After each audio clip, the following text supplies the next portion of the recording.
Hello বন্ধুরা, আমি আকাশ। আমাদের চ্যানেলে সবাইকে স্বাগত জানাই। তো রিসেন্টলি ভেনম 3-র ট্রেলার রিলিজ হয়ে গেছে। তো কোনো কারণবশত আমি তার ট্রেলার রিভিউ করতে পারিনি, বাট সেই ট্রেলারে আমরা একজন দুর্ধর্ষ ভিলেনকে দেখতে পেয়েছি। জাস্ট একটা ঝলক দেখানো হয়েছে। তিনি আর কেউ না, সিম্বিওটের গড নাল।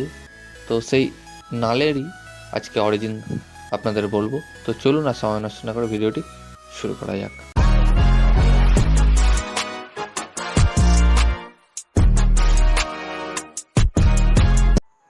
নাল, যিনি সিম্বিওটদের গড। আমরা যত সিম্বিওট দেখি সবই নালের ক্রিয়েশন। কোটি কোটি বছর আগে, মানে বিগ ব্যাং এর আগের ঘটনা। তখন স্পেসে কিছুই ছিল না, অন্ধকার ছাড়া। সেখানে থাকতো নাল একাই, যে সেখানে রাজত্ব করত। তারপর হঠাৎ একদিন সে লাইট অফ ক্রিয়েশনকে দেখতে পায়, এবং সেটা সরে যাওয়ার পরেই সে কিছু গডকে দেখতে পায়, যারা আর কেউ নয়, সেলেস্টিয়াল। সেলেস্টিয়াল এই ফাঁকা জায়গাতে প্রাণ প্রতিষ্ঠা করতে এসেছিল এবং একটা নতুন ইউনিভার্স তৈরি করতে এসেছিল। কিন্তু তখন নাল মনে করে যে সেলেস্টিয়াল এখানে কবজা করতে এসেছে, এবং নাল তাদের থামানোর চেষ্টা করে এবং তাদের সেখান থেকে যেতে বলে। বাট সেলেস্টিয়ালরা বলে এটা স্পেস, ফাঁকা জায়গা, এবং যেসব জায়গা ফাঁকা পড়ে থাকে তাদের ভর্তি করা দরকার, এটাই গডদের কাজ। কিন্তু তখন নাল বলে যে এই জায়গা ফাঁকা নেই, এখানে আমার জগৎ, সেখানে আমার সঙ্গে আমার ছায়া রয়েছে, যেটি একটি জীবন্ত জিনিস, এবং এই ফাঁকা জায়গাগুলি বেঁচে থাকার জন্য শ্বাস নেয়। কিন্তু সেলেস্টিয়াল তখন তার কথা শোনে না, এবং তারপরেই নাল তার ছায়ার ভেতরে হাত ভরে এবং একটি শর্ট বের করে বা তরোয়াল বের করে, যে তরোয়ালটি তার ছায়া দিয়ে তৈরি ছিল, এবং সঙ্গে সঙ্গে সে তরোয়াল হাতে তুলে নিয়ে একটি সেলেস্টিয়ালের মাথা কেটে ফেলে, যেটা দেখে বাকি সেলেস্টিয়ালরা ভয় পালিয়ে যায়। এবং নাল সেলেস্টিয়ালের কাটা মাথাটি নিয়ে একটি আগুনের ভাটি তৈরি করে, এবং সেখানে সে তার তরোয়ালকে গরম করে হাতুড়ি দিয়ে পেটাতে থাকে, এবং তার হাতুড়িকে আরও শক্তিশালী করে তোলে। সেই শটটি হচ্ছে অল ব্ল্যাক নেকড়ে শট। কিন্তু তার ছায়া দিয়ে তৈরি তরোয়ালটি হাতুড়ে আওয়াজে ভয় পাচ্ছিল।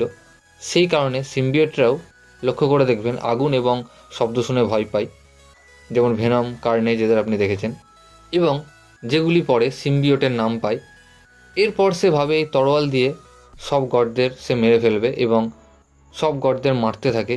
এবং এই শর্টের মধ্যে একটি আর্মার রয়েছে যেটা নালকে সুরক্ষিত রাখে। গডদের মারতে মারতে সে একদিন একজন শক্তিশালী গডের সম্মুখীন হয়ে পড়ে, এবং তার সাথে দুর্ধর্ষ লড়াই হয়, এবং তারা লড়াই করতে করতে একটা অজানা গ্রহতে পড়ে।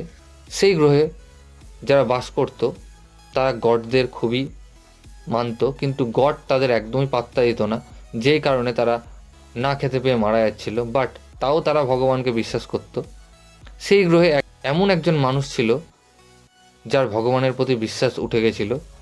সে আর কেউ না, সে হলো গড, যার জীবনে খুবই কষ্ট, খুব দুঃখর মধ্যে দিয়ে অতিবাহিত হচ্ছিল, যার মাকে একটি জঙ্গলি জানোয়ার খেয়ে ফেলে, তার বউ বাচ্চা ভূমিকম্পতে মারা যায়, এবং গড়কে তাদের সমাজের লোকজন তাদের সমাজ থেকে বের করে দেয়। সেই কারণেই ভগবানের প্রতি তার বিশ্বাস চলে যায়। ঠিক তার কিছুক্ষণ পরেই সে নালকে দেখে গডের সাথে লড়াই করতে। তখন গড তার কাছে সাহায্য চায়, বাট গড আরও রেগে যায় সেই কথায়, এবং রেগে গিয়ে বলে, তোমাদের মতো ভগবানদের জন্যই আমার এই অবস্থা, কি করে ভাবলে আমি তোমাকে সাহায্য করব।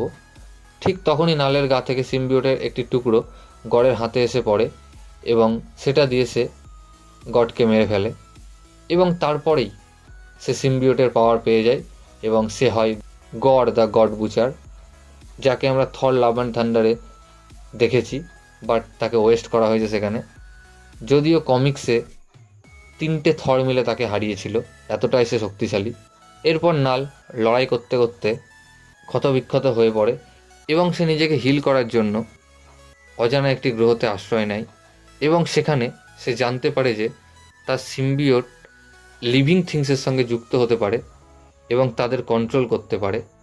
এইভাবে সে প্রচুর সেনা তৈরি করে, এবং সে হয়ে যায় গড অফ সিম্বিওট।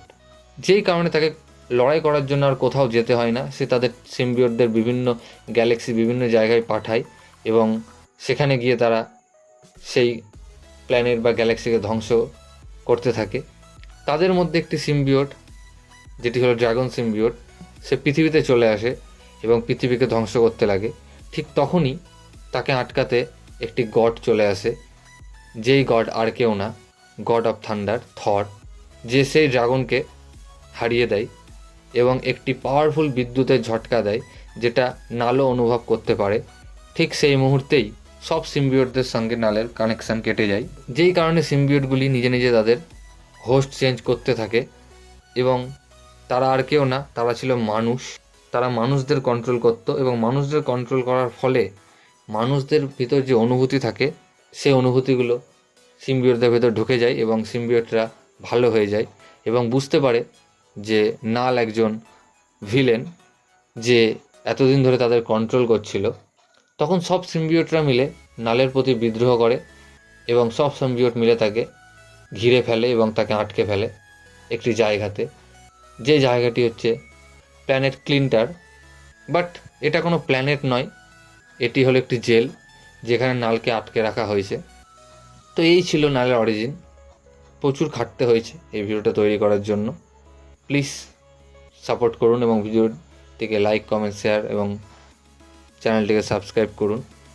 এবং আমার আরও ভিডিও দেখতে পরের ভিডিওগুলো দেখুন, যেখানে আমি ডক্টর ডুমকে কারা হারাতে পারে সেই সম্বন্ধে বলেছি এবং সেই ভিডিওতে আমি বলেছি নালের আর কি পাওয়ার রয়েছে সেই সম্বন্ধে।